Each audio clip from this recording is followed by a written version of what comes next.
of Spain. He learned the ways of court and proved to be a man of exceptional courage. Let us hear a description of Ignatius at this point in his life from Polanco, who was secretary to Ignatius in the Society of Jesus. Monsignor, how would you describe Ignatius at the royal castle of Ravello? Oh, that Ignatius. He specialized in gambling, the seduction of women, and dueling. In matters of dress, you might call him a coxcomb. He was that careful about his appearance. But he was no softy, our Ignatius. Oh no, he was gallant, quick to defend his honor, fearing nothing and no one. He was no saint at that point then? Quite the contrary, my dear boy. He was ready for all exploits, even those that were an abuse of strength. So, what changed him, Monsignor? He was actually sentenced by a magistrate of Azapatia for misdemeanors that were most outrageous, committed at carnival time, at night, and with premeditation. How did that rascal who dreamed of nothing but honor, fame, and place in society renounce everything and dream instead of a world in which young men will be educated in philosophy and theology?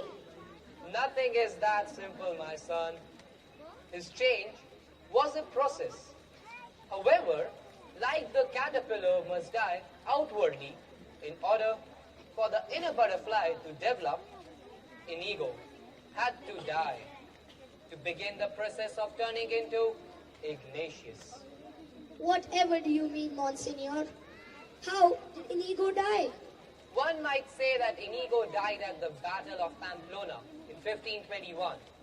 For, to a man who prided himself on the strength of his limbs, to have his legs shattered was death. It was the Spanish conquest of Iberian Navarre in 1521.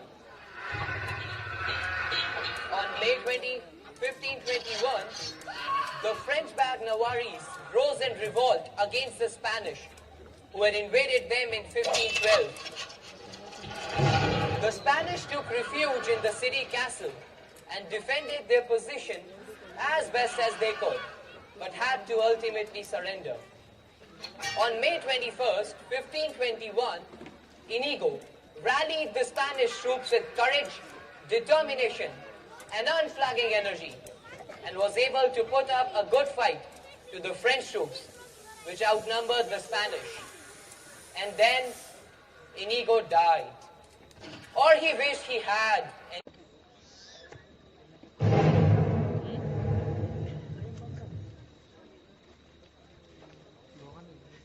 You are a remarkable man. Kill me now. Our doctors will arrive soon and relieve the pain. Pain? Pain. I feel none except in my heart. I am a soldier. No, I was a soldier. What is a soldier with no legs? Give me an honorable death, not a life as a pitiable cripple. Soldiers, take away his arms, quick!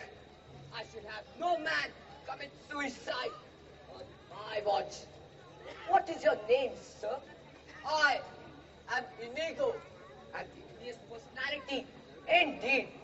Do you know, I could have finished this battle this morning if it weren't for you. Give me a sword, and I'll fight you, mano a mano, and kill or be killed, even though I be constrained to fight seated on the ground. Good gracious, never have I seen a man so Ignatius. You are a gunpowder waiting for his man, sir. Ah, the doctors are here. They shall set your leg and turn you to your home to convalescence. Where might that be? In the fires of hell. Kill me now, you those French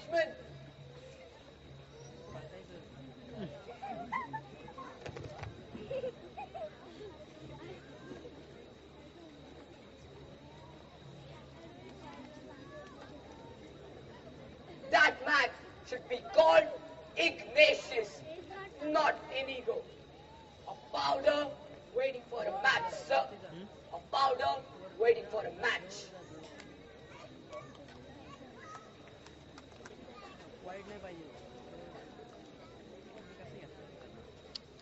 Patched up by the French, who admired his gallantry and sent him back home. But Inigo was not happy by the work of the French doctors and demanded that his leg be broken again and reset, requiring an even longer period of convalescence at Castle Loyola. Yes, the French eventually figured out that Inigo belonged to Loyola and not in hell, as he claimed. Call in the butchers. Doctors, they may call themselves, but less than butchers they are. Set my leg right, you butchers. Inigo shall dance again. That fierce temper never diminished. In the painful re-breaking and resetting of his leg, Inigo scarcely minded the pain. What drove him mad was the inaction. What am I supposed to do in this bed as my leg heals? Contemplate the ceiling. Give me something to do. Books. You bring me books. Let me see. Life of Christ. Oh yes. I am Christian by baptism. And I know all about the life of Christ. If I didn't pay attention at catechism, why must I pay attention now? Those books opened Inigo's eyes to the true glory that was to be found in the service of God and in the service of people. However, initially, he saw the path only dimly. After his convalescence, he went to Manresa, living the life of an ascetic. He spent 7 hours a day on his knees praying. He abstained from meat. He often contemplated suicide as a means of reaching God. All that changed at the River Cardinal at Manresa. I see it. Holiness is in service too. I see it. I shall translate it. What Inigo saw that day by the River Cardinal at Manresa further transformed him. From then onwards, Ignatius, as Inigo, began calling himself, decided to work among people instead of remaining a recluse. He started sharing his religious insights with others. When the Franciscan provincial in Jerusalem told him that he could not stay on in Jerusalem, where he went after his profound experiences at Manresa, Ignatius went to Barcelona. He felt the call to study so as to guide others on the path to God.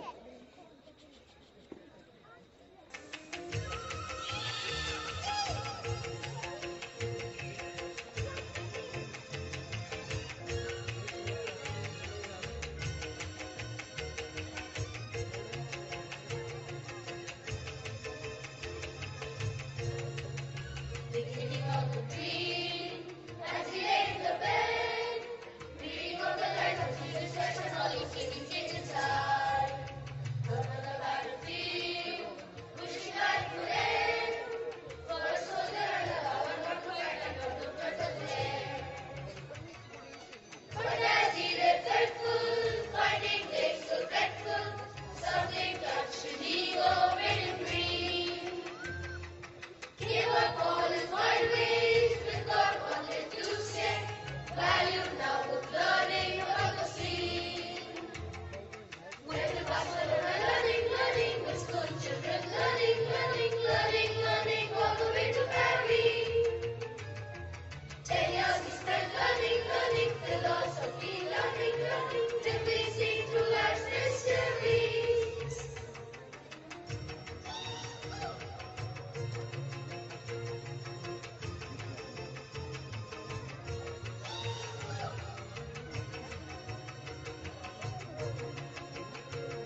of a dream as he laid the bed.